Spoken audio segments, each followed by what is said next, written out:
ओम नमो भगवते वासुदेवाय। ओम नमो भगवते वासुदेवाय। ओम नमो भगवते वासुदेवाय। ओम नमो भगवते वासुदेवाय। ओम नमो भगवते वासुदेवाय। ओम नमो भगवते वासुदेवाय। ओम नमो भगवते वासुदेवाय। ओम नमो भगवते वासुदेवाय। ओम नमो भगवते वासुदेवाय। ओम नमो भगवते वासुदेवाय। ओम नमो भगवते वासुदेवाय। ओम नमो भगवते वासुदेवाय। ओम नमो भगवते वासुदेवाय। ओम नमो भगवते वासुदेवाय। ओम नमो भगवते वासुदेवाय। ओम ओम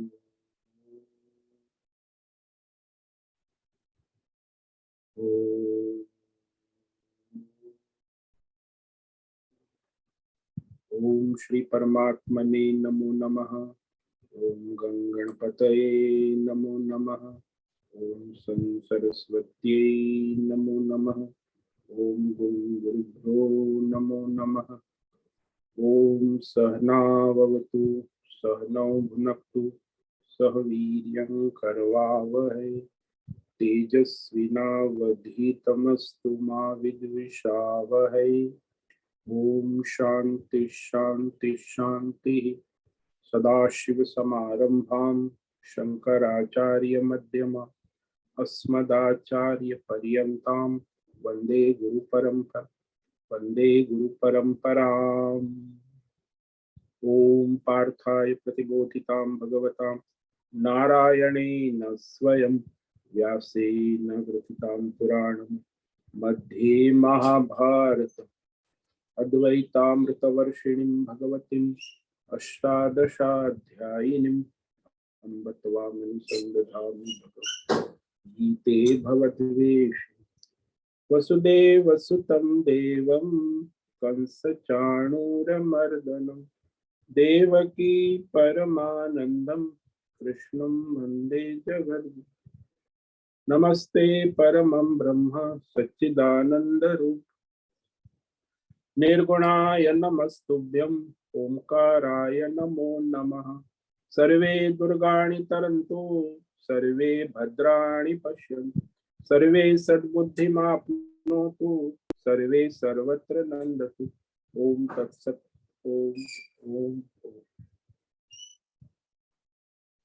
आप सभी ऑनलाइन नेटवर्क पर उपस्थित भगवत गीता श्रवण साधकों को आज प्रातः का अभिवादन अभिनंदन अभिवंदन। हरि ओम हरि ओम हरि ओम।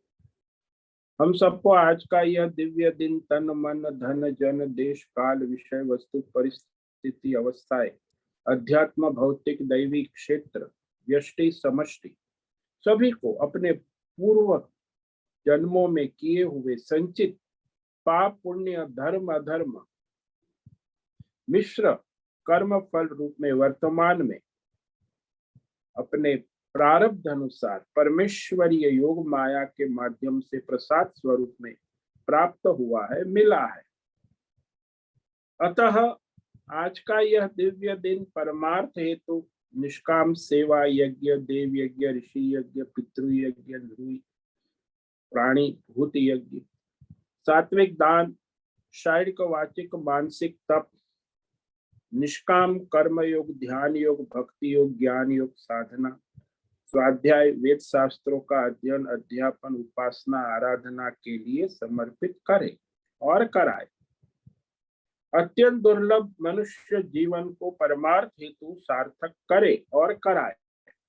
आज विक्रम संवत 2080 और ये यहाँ श्रावण मास, वहां श्रावण, यहाँ भादो चल रहा है।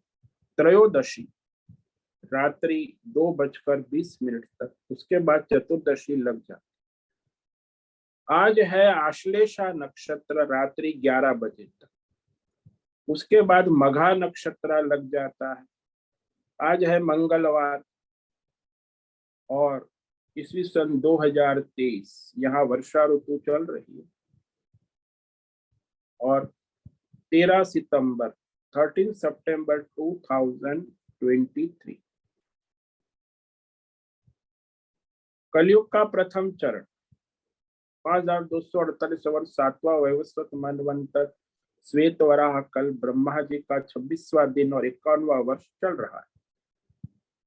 तो ऐसे अनंत कोटि ब्रह्मांडीय परमेश्वरी अचिंत्य योग माया में हमारा एक ब्रह्मांड, इस ब्रह्मांड में ये पृथ्वी लोक, और पृथ्वी लोक में जम्बू द्वीप में विश्व का एकमात्र वैदिक राष्ट्र भारत में उत्तर हिमालय प्रांत में उत्तराखंड राज्य में टिहरी जिले हिमालयन शिवालिक पर्वतमाला के अंतर्गत ये हमारा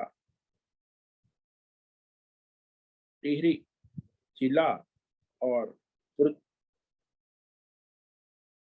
टिहरी जिले में ऋषिकेश नगरी मुनि की रीति शीशम जाड़ी अवधूत बाड़ा आश्रम के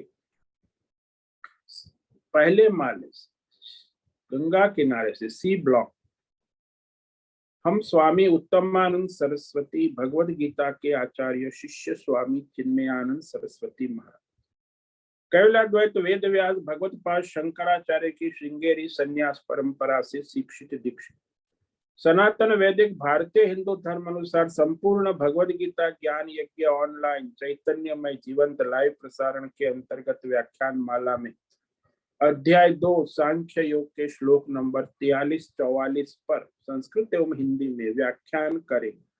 दिव्य पवित्र सरल व्यावहारिक सटीक पूर्ण वर्ण अक्षर पद वाक्य पंक्ति श्लोक अध्यायों की संगति संधि अन्वय शब्दार्थ वाक्यार्थ भावार्थ रहस्यार्थ के यथार्थ तात्पर्य सहित वैदिक शास्त्र वेद व्यास साहित्य शंकर भाष्य एवं परंपरागत सन्यासी आचार्यों की टीका टिप्पणी सहित आज का यह भगवद गीता व्याख्यान करेंगे। कृपया आप सभी श्रद्धा भक्ति ध्यान से परिपूर्ण होकर के यह दिव्य श्रवण साधना करें, इसमें से कुछ ग्रहण करे, धारण करे, अपने जीवन में चरितार्थ करे और उसमें निरंतरता लाए। अपनी अपनी आध्यात्मिक भौतिक दैवी अशांति द्वंद्व मोह विक्षेप अधार्मिक अशास्त्रीय भ्रम भ्रांतियों से रहित होकर के अपने अपने शरीर इंद्रिय प्राण मन वचन कर्म से एक रूप एकाग्र होकर के शुद्ध सात्विक सूक्ष्म भगवत विवेक बुद्धि करे। वेद शास्त्र एवं आचार्य परंपरा अनुसार विवेक करे, पुनः पुनः इस व्याख्यान का श्रवण करे, मनन करे, चिंतन करे, चर्चा विचारणा करे, प्रचार प्रसार करे, लिंक भेजे, ग्रुप में शेयर करे, लेखन करे, अपना और सबका परम कल्याण करे और कराए। ओम तत्सत। ओम ओम ओम। तो कल हमने श्रीमद् भगवद गीता अध्याय 2 सांख्य योग के श्लोक नंबर 43 पर व्याख्यान किया था, जिसमें भगवान सकाम मनुष्य की ऑटोबायोग्राफी कहते कि इनका जीवन हजारों जन्मों की ऑटोबायोग्राफी कि सकाम कर्म करने वाला का जीवन चरित्र कैसा होता है। तो उसमें भगवान ने 5 बातें कही। श्लोक नंबर 43, कामात्मनः 1, स्वर्ग परा 2, जन्म कर्म फल प्रदाम 3, क्रिया विशेष बहुलाम 4 और भोगैश्वर्य गतिम प्रति 5। बस ये ऑटोबायोग्राफी पूरी आ गई।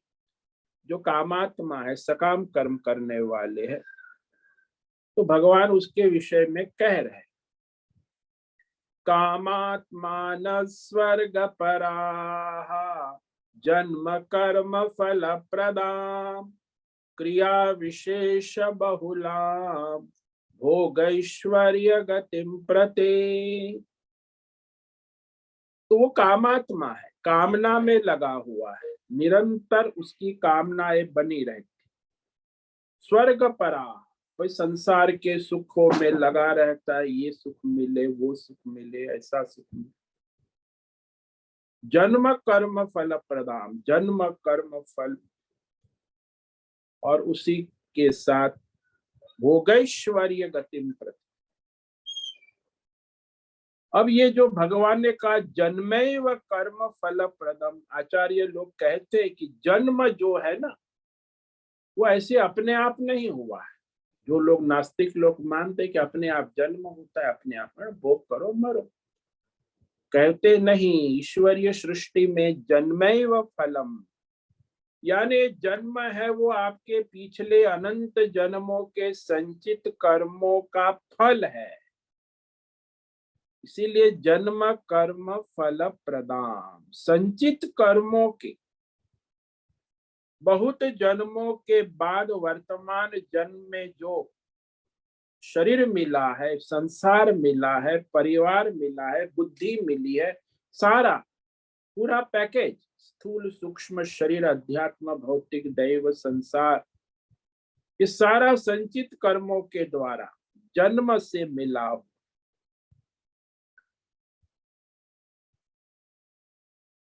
तो संचित कर्मों के अन्य बहुत से फल भी निरंतर मिलते रहते हैं, पर कर्म फल का प्रारंभ तो जन्म से ही होता है ना। जन्म होगा तब वो अकाउंट शुरू होगा। तो पहला जो जन्म है वो संचित कर्मों का फल है, उसके बाद मनुष्य कर्म फल प्रारंभ हो जाता है संचित। और मनुष्य जन्म मिलने पर ही कर्म फल मिलने लगते हैं, बचपन से लेके जवानी, बुढ़ापे और मृत्यु पर्यंत। तो अनेक प्रकार के जो कर्म है उसमें कई कर्म तो ऐसे होते जो सामान्य है, लौकिक कर्म है, वो तो वर्तमान जीवन में फल देकर समाप्त हो जाते। जैसे आपने भोजन किया, तृप्ति हो गई, पुष्टि हो गई, यही समाप्त हो गया। ब्रेकफास्ट किया, लंच किया, डिनर किया, स्नान किया, तो कर्म और उसका फल वही आपको मिल गया तुरंत। स्नान किया, फ्रेश हो गए, भोजन किया, तृप्त हो गए, कर्म और फल तुरंत। किंतु अमुक कर्म ऐसे है, सकाम कर्मों का पुण्य पाप जो होता है वह अदृष्ट फल होता है। कई कर्म ऐसे होते हैं जो तत्काल फल नहीं देते, प्राय जन्मांतर में उसका फल मिलता है, भोगा जाता, इस जन्म में नहीं। जैसे किसी ने कोई बहुत ही अपराध कर लिया है, बच गया है, तो उसे इस जन्म में तो अपराध का फल नहीं मिला, लेकिन वह आगे जन्मांतर में भोगा जाता। जैसे भोजन करते समय किसी ने मांसाहार, शराब, अभक्ष्य भक्ष कर लिया, भोजन से तृप्ति तो हो गई, भूख मिट गई, लेकिन वह जो मांस भक्षण, शराब भक्षण, अभक्ष्य का भक्षण करने का पाप है, अधर्म है, वो तुरंत फल नहीं देगा, वो बाद में जन्मांतर में फल देगा। जीवन भर मांसाहार किया है, शराब किया है, अभक्ष्य भक्षण किया है, तो फल भोग इसी जन्म में भी बीमारी रोग रूप में आते, लेकिन वो जन्मांतर में देता है। इस जन्म में भी कुछ आए, कभी किसी को कैंसर हो गया, कभी किसी को कोई किडनी फेल हो गई, तो ये भी वो अभक्ष्य भक्षण का ही परिणाम। आजकल जो बड़ी बीमारियां बड़ी चलती है, इसका कारण ये मांसाहारी लोग हैं, शराब और भक्ष्य भक्षण करते हैं, तो उससे इस जन्म में बहुत सारे रोग और बीमारियां नहीं भोगा, तो अगले जन्मों में जन्मांतर। तो मांस भक्षण का पाप है, बाद में फल देगा। इस जन्म में या आने वाले आगे की। तो समस्त संचित कर्मों का फल भोग इसी जन्म से प्रारंभ होने के कारण इस जन्म को प्रधान कर्म फल कहा। ये जन्म मनुष्य मिला, ये प्रधान कर्म, संचितों का प्रधान। आप ब्राह्मण, क्षत्रिय, वैश्य, स्त्री, पुरुष, मूर्ख, विद्वान, ये प्रधान कर्म फल, अनेक जन्मों के संचित कर्मों। और इस जन्म के बाद जिन कर्मों का फल इस जीवन में भोगना है वे प्रारब्ध है। अब जन्म हो गया, फिर बचपन, जवानी, बुढ़ापे तक संचित कर्मों का फल भी आता रहता। इस जन्म का कर्मों का फल कोई तत्काल दे देता है, कोई संचित भी हो जाता। तो संचित कर्मों का फल इस जीवन में भोगना है, वे प्रारब्ध है। प्रारब्ध को भाग्य नहीं समझना। कई लोग कहते किस्मत, भाग्य। भाग्य जो है ईश्वर के ऊपर, वो बोनस है। ईश्वर ने जो देना चाहा लिख दिया, वो ईश्वर का अनुग्रह, कृपा, उसी को भाग्य। लेकिन उसमें हम कोई फेर बदल नहीं कर सकते। जबकि हमारा प्रारब्ध है तो हमने स्वयं उसे अपने कर्मों से बनाया है, संचित कर्म से वर्तमान प्रारब्ध। तो वो हमारे स्वयं के कर्मों का फल है। अब हमारे किए गए संचित कर्मों से ही वह प्रारब्ध कर्म तैयार हुआ, वर्तमान में पका है फल। अब प्रारब्ध जो है 3 प्रकार के हैं, मंद है, मध्यम है और तीव्र प्रारब्ध। तो जब कोई मंद मध्यम प्रारब्ध है तो वो हम कुछ अपने प्रयास से, पुरुषार्थ से उसे निराकरण कर सकते, उसमें भोग में परिवर्तन, फेर बदल कर सकते। तो वह हमारे कर्म इसी जन्म में प्रारब्ध के रूप में आते हैं। अभी मानो कि दुख का प्रारब्ध है, यानी रोग है, दुर्घटना, अकस्मात, अचानक कुछ भी हो सकता है। अब वो उसका कोई कारण हमें पता नहीं चलता, हमके मैंने कुछ किया नहीं, ऐसा कैसे हो गया अचानक। तो दृष्ट कारण तो नहीं मिला, लेकिन दुख आ गया है, कष्ट, बीमारी आ गई, रोग है। लेकिन इस कारणों को नियंत्रण कर सके तो कर सकते, क्योंकि मंद प्रारब्ध जो होता है वह किसी न किसी उपाय से टल जाता है। जैसे किसी को रोग आ गया, बीमारी है, खांसी है, जुकाम है, तो वो अच्छे डॉक्टर के पास, फिजिशियन के पास जाकर दवा लेकर वो अपनी खांसी, जुकाम 2-3 दिन में ठीक हो सकता।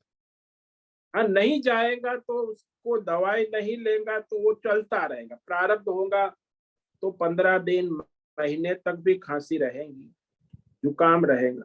लेकिन यदि वो रोग है, दवा कोई अच्छे फिजिशियन डॉक्टर से लेता है तो 2-4 दिन में ठीक हो सकता है, क्योंकि मंद प्रारब्ध। तो उपायों से मंद प्रारब्ध टल जाता है, रोग आने से दवा से ठीक हो जाता है, उचित दवा लेने से।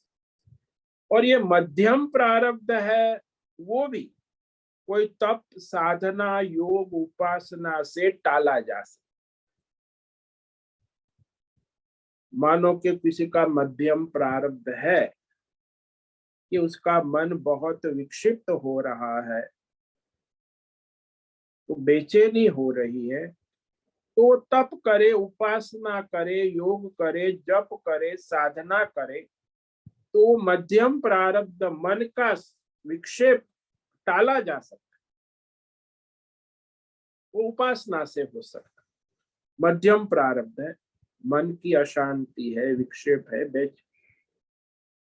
लेकिन अत्यंत तीव्र प्रारब्ध जो होता है वो तो अवश्य भोगना ही पड़ता है, उसे टाला नहीं जा सकता। जैसे तीव्र प्रारब्ध कहे मृत्यु, मृत्यु को कोई टाल नहीं सकता। कभी भी अकस्मात से या चलते चलते बैठे बैठे किसी का पूजा करके माला ले हार्ट अटैक हो गया, या तो रास्ते में ट्रक से उसकी स्कूटर टक्कर हो गई, तुरंत डेथ हो। ये अत्यंत तीव्र प्रारब्ध पूरा हो गया। अब प्रारब्ध मृत्यु को कोई टाल नहीं सकता। कई बार तीव्र प्रारब्ध है तो आईसीयू में भी डॉक्टर बहुत पंपिंग करते हैं, कोशिश करते, फिर भी उसकी डेथ हो जाती है। डॉक्टर कहते वी आर सॉरी। मंद प्रारब्ध है तो आईसीयू से फिर जनरल वार्ड में, स्पेशल वार्ड में और फिर घर में भी आ जाता है। तो तीव्र प्रारब्ध जो है वो मृत्यु को कोई टाल नहीं सकता। मृत्यु के बाद फिर तीव्र प्रारब्ध है, आगे जन्म होगा, तो पुनर्जन्म भी अवश्य होगा संचित कर्मों। तो मृत्यु भी तीव्र प्रारब्ध है, पुनर्जन्म भी तीव्र प्रारब्ध अवश्य होगा। तो इसी सर उस जीवात्मा का जीवन चक्र, जन्म मरण और पुनर्जन्म, ये तीव्र प्रारब्ध है। जन्म भी तीव्र प्रारब्ध है, मृत्यु भी तीव्र प्रारब्ध है और पुनर्जन्म भी तीव्र, उसे कोई टाल नहीं सकता। कहीं नहीं विज्ञान इतना आगे बढ़ गया है, अरे चाहे विज्ञान कितना भी आगे बढ़े, मरण को टाल नहीं सकता और पुनर्जन्म उसके कर्म के अनुसार। तो ही तो मनुष्य का जीवन चक्र, जीवात्मा का जीवन चक्र चलेगा। इसीलिए जन्म से ही संचित कर्म भोग का क्रम प्रारंभ हो जाता है। जन्म हुआ पिछले जन्मों के संचित कर्मों, फिर आपका जिस देश काल विषय परिवार अवस्था में, वो सारा आपके संचित कर्मों का फल है, जिसे आपको प्रारब्ध रूप में माता मिले, पिता मिले, घर मिला, जाति मिली, गांव मिला, प्रांत मिला, वो जो भी अध्यात्म भौतिक जगत क्षेत्र मिला, ये सारे आप अपने संचित कर्मों का ही फल भोग। तो प्रारंभ जन्म से हो।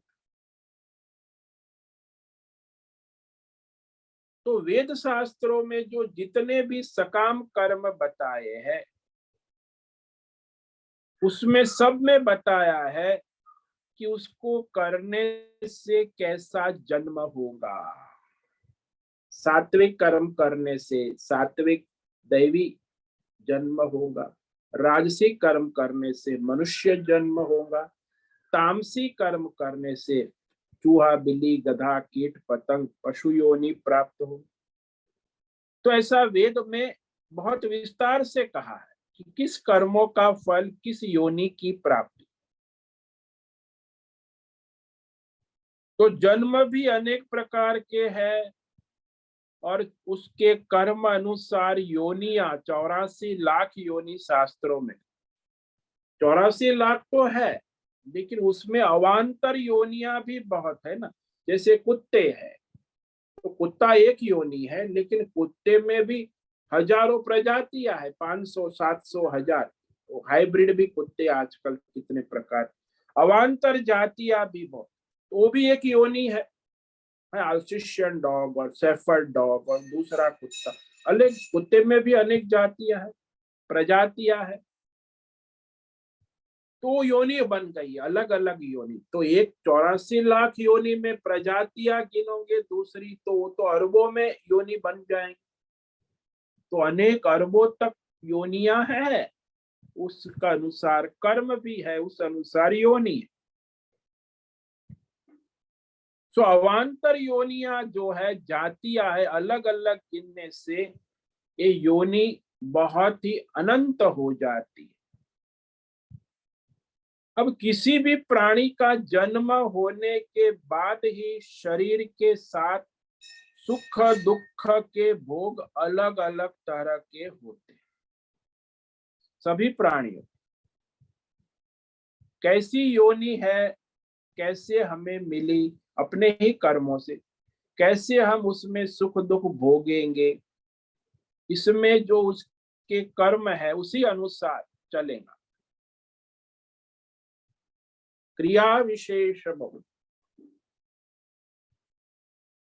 तो जैसे जैसे मनुष्य सभी योनियों में अलग अलग प्रकार के कर्म बताए, और जैसे कर्म है वैसी योनियां भी है विशेष बताने वाली। तो इसलिए यहाँ भोग ऐश्वर्य में भी मनुष्य आसक्त हो जाता। तो जैसी योनि मिली है उसमें मनुष्य लोक में फिर क्या होता है कि ये जो अनेक प्रकार की क्रिया करने वाली वाणी वेदों में कहीं ये करोगे तो ये फल मिलेगा, ये लोक मिलेगा, ये सुख सुविधा मिलेगी, ऐसा करोगे तो ऐसा दुख भी मिलेगा, स्वर्ग कैसे मिलेगा, नरक कैसे मिलेगा, पाप करोगे तो नरक में जाओगे, पुण्य करो, नरक के अनेक प्रकार है, स्वर्ग के अनेक प्रकार है। तो ये सारी जो कर्म के परिणाम स्वरूप प्रत्येक जीवात्मा की गति होती, क्रिया विशेष बताने वाली वेद की वाणी को इसीलिए सुनते हैं। और ये सुनने के बाद वो सामान्य जो विवेकी बुद्धिमान मनुष्य नहीं है, वो इस जो वेदों में कहे हुए भोग और ऐश्वर्य आदि फल की प्राप्ति के लिए तत्पर हो जाए कि हाँ वेदों में कहा ये स्वर्ग लोक, तो उसमें तो हमें जरूर जाना है। स्वर्ग भोग के लिए तो उसका एकमात्र उद्देश्य मरने के बाद स्वर्ग है, और यहाँ भी उसे सुख भोग चाहिए, तो उसके लिए भी वेदों में बताया भौतिक सुख आध्यात्मिक सुख दे। तो भौतिक कर्म करोगे, ये यज्ञ करोगे तो ये फल भोग मिलेगा, ये दैवी यज्ञ करोगे तो दैवी भोग मिलेगा, अध्यात्म यज्ञ करोगे तो अध्यात्म फल मिलेगा, भौतिक यज्ञ करोगे तो भौतिक फल भोग मिलेंगे, पता है। तो उसका उद्देश्य एकमात्र क्या है, सकाम कर्म का भोग और ऐश्वर्य की प्राप्ति ही एकमात्र उद्देश्य है। मनुष्य संसार में सकाम कर्म क्यों करता है? ईश्वर प्राप्ति के लिए नहीं, कामना अपनी पूर्ति के, कामना पूर्ति क्यों करता है? क्योंकि कामना पूर्ति से उसे भोग और ऐश्वर्य की प्राप्ति होती है। तो लक्ष्य हो गया भोग ऐश्वर्य की प्राप्ति ही एकमात्र सकाम कर्म करने वाले मनुष्य के जीवन का लक्ष्य और उद्देश्य है। तो कोई भी सकाम कर्म अनुष्ठान के करने वाले की बुद्धि वह परमार्थ में नहीं लग सकती। तो परमार्थ और मोक्ष उनका लक्ष्य नहीं होता। भगवान कहते हैं कि वो बहुत सारी कामना और भोग में डूबे रहते हैं, इसीलिए वह मोक्ष मार्ग से वंचित रह जाते, परमार्थ में आगे नहीं बढ़ पाते, परमार्थ शुरू ही नहीं कर, परमार्थ करते हैं तो भी वो बाधाएं उत्पन्न होती है ना। इसीलिए क्यों परमार्थ नहीं कर पाते हैं?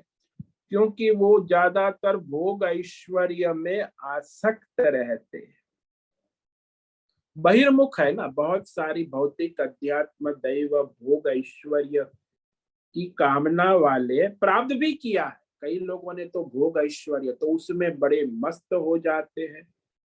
तो वो अब भगवान आगे कहते, फिर देखो यहाँ भगवान रिपीट कर रहे हैं, ये सारे सकाम कर्मों का जीवन लक्ष्य एक ही है, भोग ऐश्वर्य प्रसक्त, आसक्त नहीं, विशेष रूप से भोग और ऐश्वर्य में आसक्त रहते हैं, और उनके भोग भी अनंत है, और उसमें अनंत प्रकार के भोग से उनकी बुद्धि एक विषय भोग में स्थिर भी नहीं रहती। तो वो अब आगे के श्लोक में भगवान कह रहे हैं, श्लोक नंबर 44, भोगैश्वर्य प्रसक्तानां तया परुत चेतसां व्यवसायात्मिका बुद्धि समाधौ न विधीयते। भोगैश्वर्य प्रसक्तानां तया परुत चेतसां व्यवसायात्मिका बुद्धि समाधौ न विधीयते। बहुत ही भगवान स्पष्ट कह रहे हैं कि जो मनुष्य बहुत ही भौतिक अध्यात्म दैव कर्म कांड जो वेदों में कहा है उस वेदों के अनुसार और वो फल में जिसकी बुद्धि मोहित हो चुकी है, बुद्धि ढक गई है कि जीवन का लक्ष्य भोग ऐश्वर्य कर्म फल ही बना दिया, तो वह इंद्रिय भोगों के उपभोग भोग और ऐश्वर्य भौतिक अध्यात्म दैव ऐश्वर्य की प्राप्ति में ही लगे रहते। भोगैश्वर्य प्रसक्तानां, तो भोग के पदार्थ प्राप्त करना और भोग के पदार्थों पे स्वामित्व, मेरे नाम का बंगला है, घर है, गाड़ी है मेरे, तो भोग के सामग्री भी उसका स्वामित्व, उसमें मालिक की, उसको ऐश्वर्य है। तो भोग करना और भोग पदार्थ के मालिक बने रहना, ये दोनों, तो उसकी बुद्धि उसी में लग। तो जो मनुष्य भोग और ऐश्वर्य में आसक्त है, व्यवसायत्मिक, और उसकी बुद्धि भी निश्चयात्मक नहीं है परमार्थ के विषय में, मोक्ष के विषय में, तो उनको तो भोग और ऐश्वर्य चाहिए। तो निष्काम कर्म योग, वो कहेंगे हम तो जन्म जन्म आएंगे, भगवान की भक्ति करेंगे, भोग करेंगे, हमें मोक्ष नहीं चाहिए। कई कथाकार लोग भी कहते, बड़े बड़े कथा, हमें मोक्ष नहीं चाहिए, हमें तो भगवान की भक्ति चाहिए, भोग चाहिए। तो निष्काम कर्म योग नहीं करने वाले ऐसे जो धार्मिक कथाकार लोग हैं, सकाम कर्म करने वाले कभी मोक्ष नहीं चाहते, उन्हें तो भोग चाहिए। तो निष्काम कर्म और परमार्थ में उनकी निष्ठा नहीं हो। समाधौ न विधीयते, समाधौ यानी परमार्थ, परमार्थ बुद्धि, भगवत बुद्धि, मोक्ष बुद्धि उनकी नहीं हो सकती। तो आत्मज्ञान के विषय में या निष्काम कर्म योग विषय में उनकी बुद्धि निष्ठा निश्चयात्मक स्थिर नहीं रह पाती। अरे निष्काम कर्म करके क्या फायदा, ये आत्मज्ञान क्या प्राप्त करके क्या मिलेगा, वो कहेगा पहले फायदा बताओ। सकाम कर्म करने वाले, और यहाँ आत्मज्ञान में कोई फायदा नहीं दिखता, निष्काम कर्म योग में उसे घाटा दिखता है। कहता है निष्काम भगवान की भक्ति को तो इतना नुकसान हो जाता है, तो भोग ऐश्वर्य में आ सकते हैं। तो जो भोग और भोग के साधनों का स्वामित्व यानी मालिक बहुत संग्रह करते, भोग और ऐश्वर्य, कहते देखो मेरे पास क्या है, मोटर है, गाड़ी है, बंगला है, ये है, वो है, इतनी मेरी 10 दुकानें चलती है, ये सब कुछ है। मुझे भी कहते मेरे मित्र कोई, अरे तू बाबा बन गया, तेरे पास क्या है, कुछ नहीं, देखो मेरे पास, मैं दिल्ली में हूँ, 10 शॉपिंग है, पूरी मॉल एंट्रेंस है, मेरे पास गाड़ी है, पत्नी है, बच्चे है, आलीशान बंगला है, देखो मैं कितना सक्सेसफुल मैन, और तो बाबा क्या है, तेरे पास क्या है, कुछ नहीं। तो हमें तुच्छ समझते। परमार्थ करने वाले निष्काम साधक, उनकी बुद्धि ऐसी होती है, उनको लगता है, उनसे बहस भी नहीं कर सकते कि भाई तेरी बुद्धि जड़ है, नहीं, ऐसी बुद्धि उनकी जड़ है, उन्हें हम समझा नहीं सकते, भगवान भी नहीं समझा सकते, क्योंकि उनकी बुद्धि वैसी भोग ऐश्वर्य में डूबी हुई। प्रसक्त कहा भगवान ने, आसक्त नहीं है, विशेष रूप से आसक्त। तो वह परमार्थ के मार्ग में निष्काम कर्म योग, ध्यान योग बातें सुनेगा, लेकिन कहेगा ये प्रैक्टिकल नहीं, ये सब काल्पनिक बातें हैं। तो वह भोग ऐश्वर्य में लगा रहता है और उसे वही चाहिए। प्रसक्ता, प्रकर्षेण आसक्त कहा भगवान। भोगैश्वर्य प्रसक्ता, इस श्लोक में पहला जो शब्द है भगवान, प्रकर्षेण आसक्त, सामान्य आसक्ति न होने पर भी विशेष, तो वह सही गलत का विवेक नहीं कर पाता। भाई सही क्या है, गलत क्या है, सही गलत का कोई विवेक, विशेष राग आसक्ति है ना, तो वह सही और गलत का विवेक करने की बात कहे तो कहेंगे ये संसार में जो भोग ऐश्वर्य ये सही है, और ये जो योग साधना उपासना भक्ति ये परमार्थ मोक्ष ये गलत।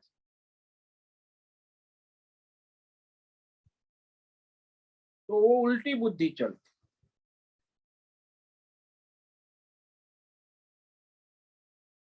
तो आधुनिक भाषा में जो देखा जाए तो वह मानो कि विषय चाहते हैं। जैसे एक दृष्टांत ले लो, प्रसक्ता का एक दृष्टांत ले लो कि एक सीमा से ज्यादा मनुष्य आसक्त हो जाए। जैसे कोई माता जी साड़ी लेने गई, तो वो साड़ी वाले दुकान में बहुत सारी साड़ी है, 1000 की है, 5000 की है, 10,000। तो साड़ी के दाम उसको पसंद आई एक साड़ी,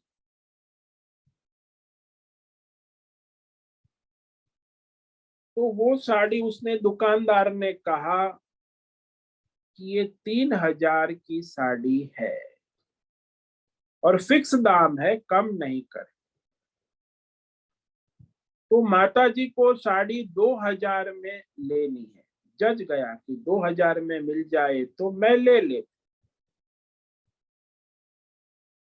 माता जी ने साड़ी कहा तो दुकानदार माना नहीं, चली गई।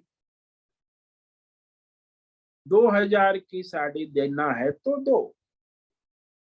घर आ गए। उसका मतलब ये नहीं है कि वो साड़ी की इच्छा नहीं, वो पसंद आ गई है, उसकी इच्छा है, वो चाहती है कि मुझे, लेकिन उसमें वो सामान्य आसक्ति है। साड़ी नहीं खरीदी, कहा 2000 में देगा तो खरीदू।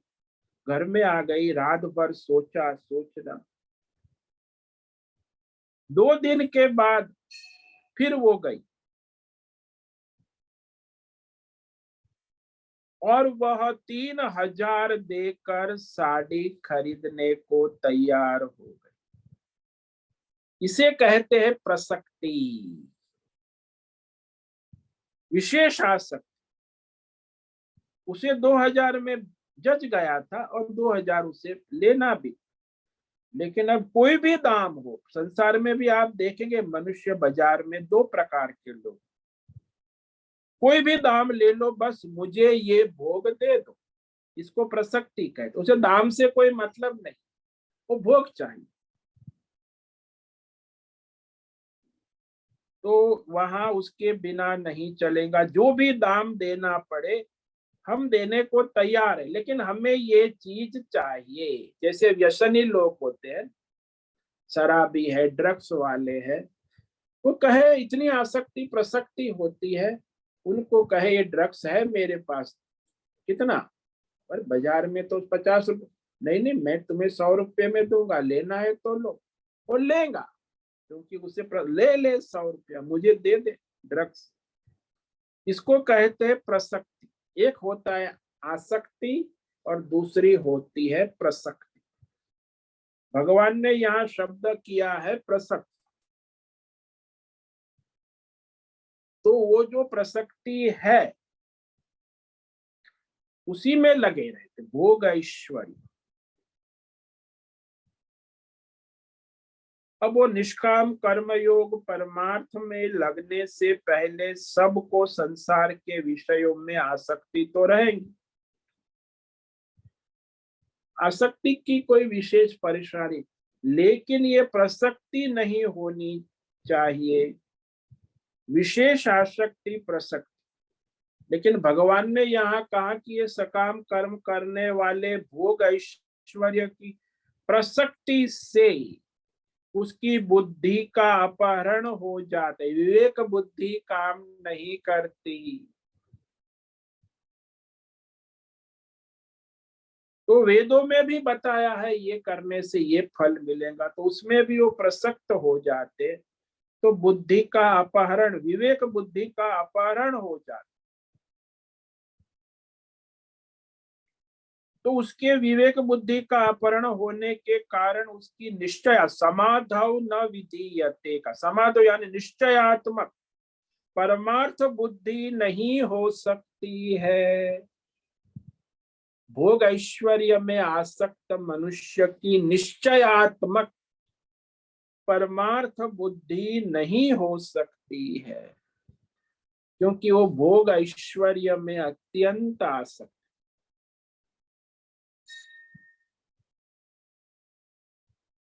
भगवान ने दो शब्द का, भोग ऐश्वर्य, दो विषय कहा। एक होता है 10 इंद्रिय से जो भौतिक अध्यात्म दैव विषय की प्राप्ति को भोग कहते, विषय को प्राप्त कर लिया, भोग कर लिया। आंख से रूप देखा तो भोग हो गया, अच्छा विषय देखा सुख है, बुरा विषय है तो दुख हो जाता है। तो सामान्यतः तो ये संसार में मनुष्य को सुख दुख होता है। जैसे हम गार्डन में घूमने गए, दो मित्र, तो वहां गार्डन में बहुत बढ़िया पुष्प है, सुगंध आ रही है, और वहां गार्डन में किसी ने टट्टी भी कर ली है, शौच कर लिया है। तो एक तरफ फूलों की सुगंध है, दूसरी तरफ शौच की दुर्गंध भी आ रही, तो वहां से वो मुंह हटा लेता है, पुष्प के बगीचों को देखता है, शौच से मुंह भी हटा लेता है, नाक पर रुमाल भी रख लेता है। तो वहां एक साथ में दो अनुभव हो रहे हैं। आप बगीचे में घूम रहे हैं, फूलों की सुगंध आपको सुख दे रही है और टट्टी की दुर्गंध आपको दुख दे रही है। तो एक साथ में दोनों सुख दुख हो रहा है, एक में सुख का भोग है, दूसरे में दुख का। पुष्प प्रिय है, टट्टी अप्रिय है, दुख का भोग। इसी प्रकार सभी इंद्रियों के द्वारा हम सुख दुख भोगते रहे, ये सभी भोग है। लेकिन इस भोग में जब हमें विशेष आसक्ति हो जाती है ना, कि बस ये भोग तो मुझे चाहिए चाहिए और चाहिए, और ये भोग मुझे नहीं चाहिए नहीं चाहिए नहीं चाहिए, इससे प्रसक्ति कहते। तो ये जो उसको ऐसे ही संसार के सारे विषयों में प्रसक्ति है, उसे कुछ परमार्थ विषयक बातें सुनता है सत्संग, फिर भी वो यही सोचता है कि अरे ठीक है, ये सब सुनने कहने की बात है। निष्काम कर्म योग, भक्ति, उपासना, आत्मज्ञान, उसमें उनकी बुद्धि स्थिर नहीं हो सकती है, यानी निश्चयात्मिका बुद्धि नहीं। और ये इंद्रिय विषय भोग जो है उसका तो कभी अंत हो ही नहीं सकता, कि इतना भोग लिया आप तक, अब तक जन्म अनंत जन्मों से इतने भोग कर लिए, आगे भी नहीं चाहिए, यह कभी नहीं होगा, और चाहिए। मनुष्य 84 लाख योनियों में सेक्स करता आया है, अभी इस मनुष्य जन्म में भी सेक्स करता है स्त्री पुरुष। तो उसे ऐसा नहीं होता कि बस अब नहीं चाहिए और चाहिए, कभी नहीं होगा। चाहे जितने भी सेक्स भोग कर ले, उसकी कामना वासना बढ़ती ही जाए। तो इस पर हम कल विचार करें कि भोग ऐश्वर्य में प्रसक्त मनुष्य जो है वो अपने विषय भोगों से उपराम नहीं हो सकता। इसी कारण वह परमार्थ, उसकी बुद्धि परमार्थ समाधौ न विधीय, यानी परमार्थ में नहीं लग सकती। निष्काम कर्म योग, भक्ति योग, ध्यान योग, उपासना नहीं कर सकती है, मोहित ही रहती है। तो भोग ऐश्वर्य प्रसक्त है। इस पर हम कल विचार करेंगे। तो ये जो श्लोक है इसमें भी भगवान ने दोबारा दोहराया। ये श्लोक नंबर 44, भोगैश्वर्य प्रसक्ता नाम तया परुत चेतसा व्यवसायात्मिका बुद्धि समाधौ न विधीयते। तो जो भोग ऐश्वर्य में अत्यंत आसक्त है, प्रसक्त, तो उनकी बुद्धि में विवेक ढक गया है। तो उसकी बुद्धि निष्काम कर्म योग, ध्यान योग, भक्ति योग और आत्मज्ञान मोक्ष में स्थिर नहीं रह पाती, न विधीयते। वो चाहता है कि मैं स्थिर कर, लेकिन बुद्धि स्थिर नहीं रह पाती, न विधीयते का स्थिर हो ही नहीं पाती, यानी निश्चयात्मिका बुद्धि नहीं होती। किसमें? परमार्थ में। समाधौ का मतलब यह है परमार्थ साधना में उनकी बुद्धि स्थिर नहीं हो पाती है, क्योंकि भोग ऐश्वर्य में अत्यंत आसक्त है ना। ओम नमो नारायणाय, ओम नमो नारायणाय, ओम नमो नारायणाय, ओम नमो नारायणाय, ओम नमो नारायणाय। कायेन वाचा मनसेन्द्रियेण वा बुद्ध्यात्मना वा प्रकृते स्वभावात् करोमि यद्यत् सकलं परस्मै नारायणायेति समर्पयामि। ओम सर्वे भवन्तु सुखिनः, सर्वे सन्तु निरामयाः, सर्वे भद्राणि पश्यन्तु, मा कश्चित् दुःखमाप्नुयात्। अस्तु मा सद्गमय, तमसो मा ज्योतिर्गमय, मृत्योर्मा मृतंगमय। ओम पूर्णमद पूर्णमिदं पूर्णात् पूर्णमुदच्यते पूर्णस्य पूर्णमादाय पूर्णमेवावशिष्यते। ओम शांति शांति शांति। शंकरं शंकराचार्यं केशवं बादरायणं सूत्र भाष्य कृतौ वंदे भगवन्तौ पुनः पुनः। ईश्वरो गुरुरात्मेति मूर्ति भेद विभाग व्योमवद् व्याप्त देहाय दक्षिणामूर्तये नमो नमः। ओम गुं गुरुभ्यो नमो नमः। ओम तत्सत् ब्रह्मार्पणमस्तु। ओम ओम ओम।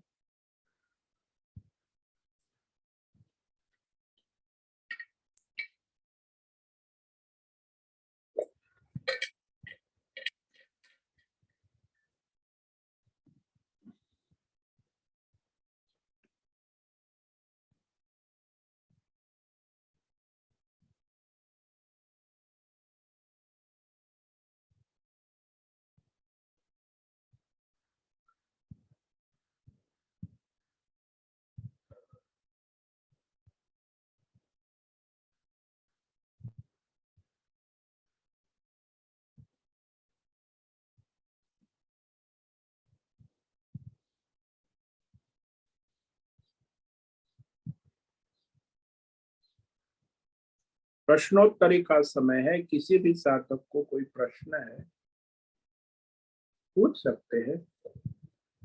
प्रश्नोत्तरी काल।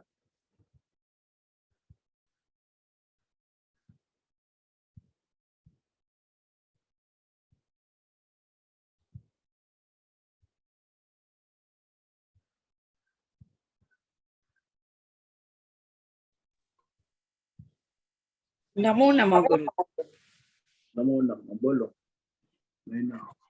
हाँ, आपने जन्म का कैसे होता है वो आपने बताया। वो भोग ऐश्वर्य में हम आसक्त रहते वो भी बताए।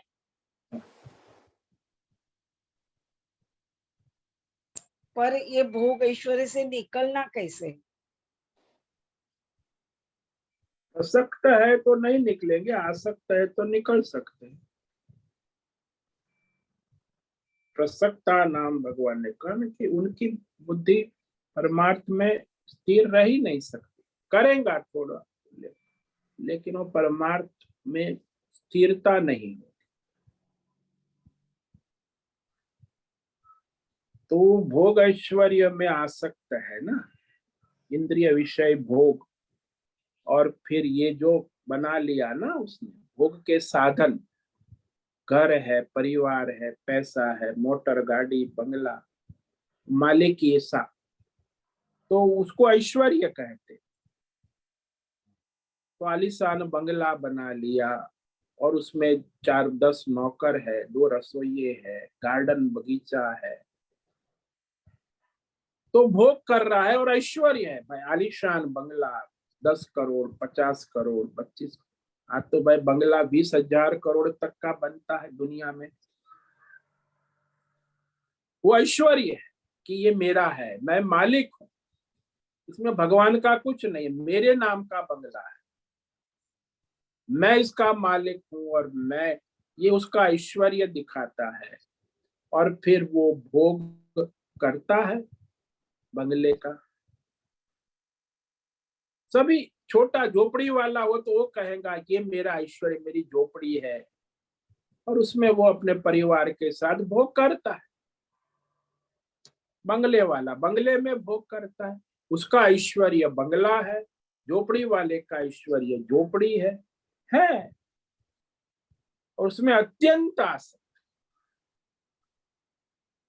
इसके बिना कैसे जीवन चलेगा, वो बोलेगा इसके बिना तो मैं मर जाऊंगा, एक सांस भी नहीं चलती। आप कहते हो साधु बन जाओ, सन्यास ले लो, ये सब भोग ऐश्वर्य छोड़कर आश्रम में आके दाल रोटी खाओ, प्रभु के गुण गाओ, लंगोटी पहनो।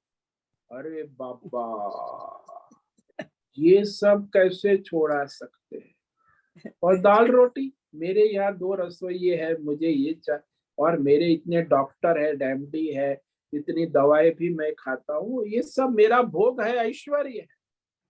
ब्रेकफास्ट लंच डिनर, उसमें भी दवा की ब्रेकफास्ट, लंच की ब्रेकफास्ट, दवाई डिनर की दवाई, वो भी लंच डिनर दवाई का भी होता है, खाने का भी होता है। इतना भोग ऐश्वर्य मैं ये सब छोड़ूंगा कैसे, मर जाऊंगा। इसीलिए वो बुद्धि जड़ हो गई है। पहले तो 16 साल का था तब तो कुछ भोग ऐश्वर्य नहीं था, माँ बाप के आश्रय पे था, उसकी दाल रोटी और खर्चा खींचा पानी चलता था। फिर शादी ब्याह किया, व्यापार धंधा शुरू किया, जैसे जैसे भोग आने लगे, फिर ऐश्वर्य आने लगा, बंगला मोटर गाड़ी पैसा, तो उसका वो मालिक ही भाव हो गया, और ऐश्वर्य बढ़ता गया, वैसे वैसे भोग भी बढ़ता गया, और फिर उसमें इतना आसक्त हो गया कि उसके बिना चलता ही नहीं। पहले गांव में पैदल जाता था, फिर साइकिल से जा, अब तो साइकिल चलती है, अब तो कार के बिना, ड्राइवर के बिना चलता ही नहीं।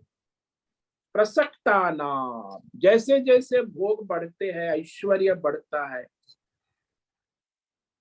तो उसको कहो कि अरे थोड़ा सुबह उठ के, अरे परमार्थ भजन, ये क्या, मुझे क्या सिखाते हो, मैं परमार्थ का समय ही नहीं है मेरे पास। सुबह 6:45 से 7:45 गीता सत्संग कहाँ करूँ, मुझे गोल्फ क्लब जाना है, क्लब में मेरा सुबह का टाइम होता है, मैं बड़ा आदमी, मेरे पास गाड़ी है, बंगला है, पद है, नेता हूँ, पद है, प्रतिष्ठा है।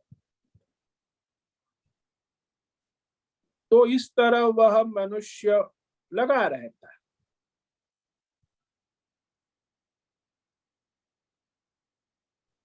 तो ये संसार में देखा गया है, सर्वत्र सभी जीवात्मा, खासकर ये नेता लोग है, उद्योगपति है, ये सब भोग ऐश्वर्य में अत्यंत उनको कहो ईश्वर की भक्ति आराधना, अरे टाइम कहाँ है। बड़ा नेता है, उद्योगपति है, धनवान है, प्रसिद्ध है, सेलिब्रिटी है, ईश्वरार्पित समर्पित जीवन नहीं कर सकते, कर्म भी नहीं कर सकते ईश्वरार्थ।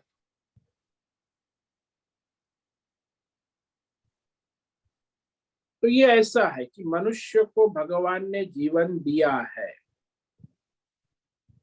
लेकिन जैसे वो मनुष्य अपने जीवन में उसे जो ईश्वर देता है अर्थ भोग का, तो परमार्थ नहीं उससे कर पाता है, भोग करता है, संग्रह करता है।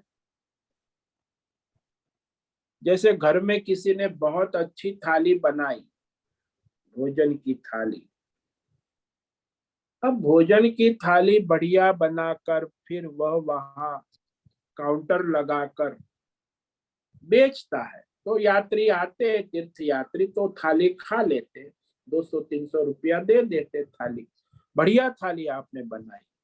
अब इतनी मेहनत की, सुबह उठ के उसने भोजन की, इतनी 10 आइटम बनाई, इतनी बढ़िया थाली बनाई, वो भगवान को भोग नहीं लगाया,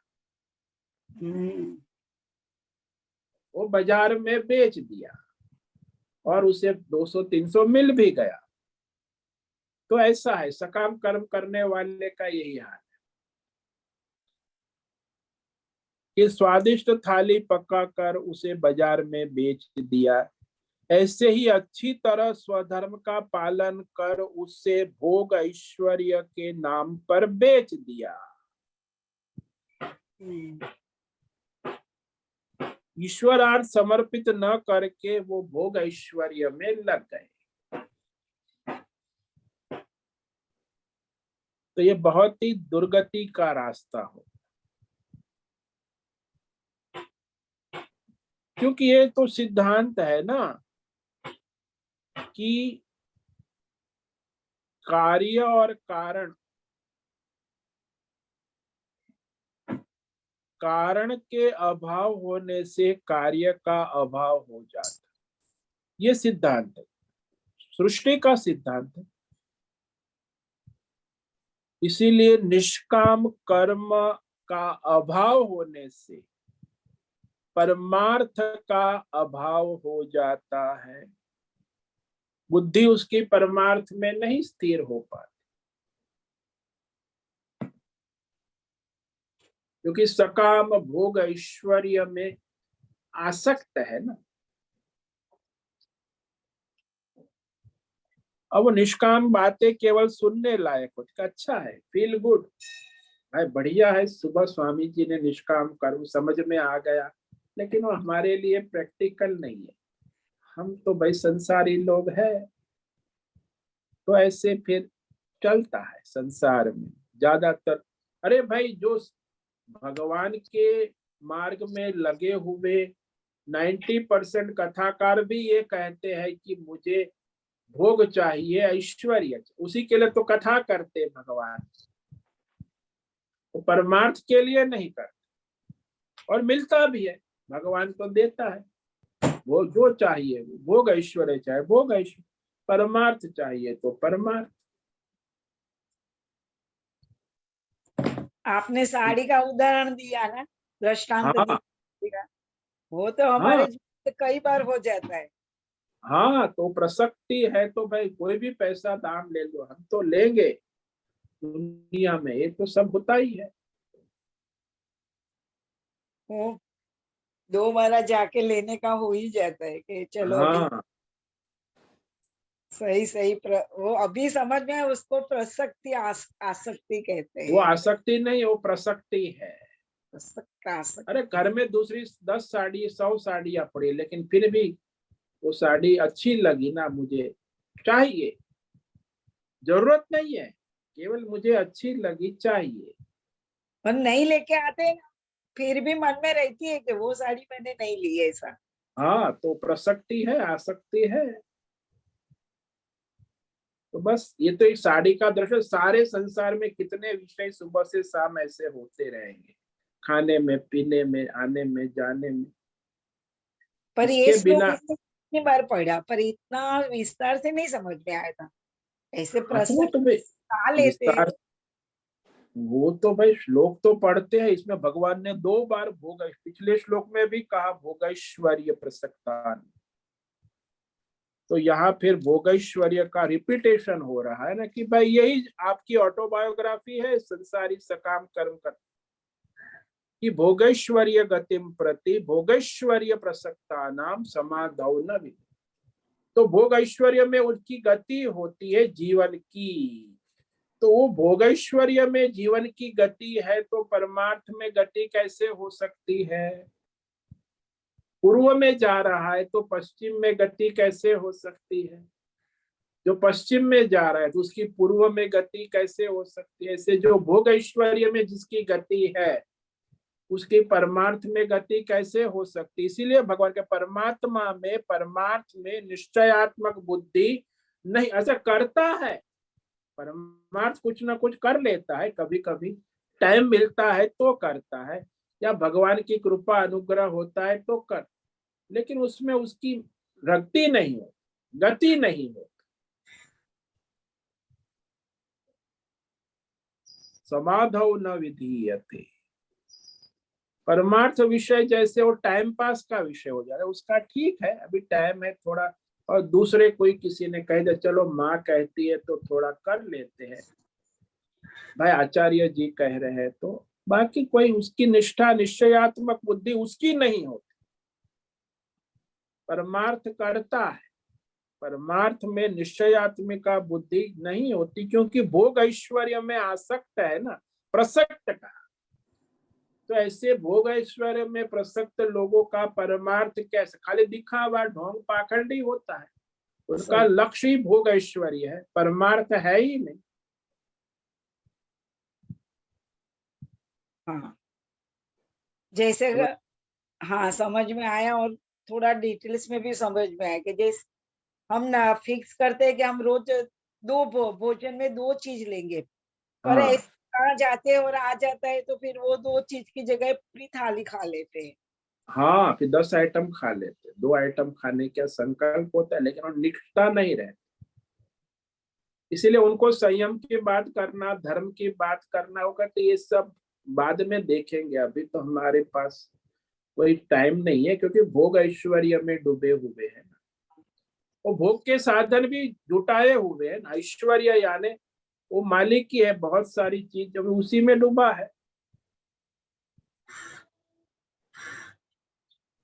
बहुत बहुत धन्यवाद गुरुदेव। ठीक है, समय पूरा हो गया। सभी साधकों को आज का ओम नमो नारायणाय, सबको ओम नमो नारायण। ओम नमो नारायणाय। सभी ओम नमो साधकों को नारायण स्वामी जी। ओम नमो नारायण स्वामी जी। नमो नारायण। ओम नमो नारायण स्वामी जी।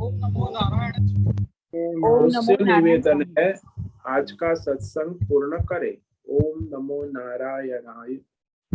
आज का ये दिव्य सत्संग हम यही पूर्ण करते हैं। सभी साधकों को ओम नमो नारायणाय। ओम नमो नारायणाय।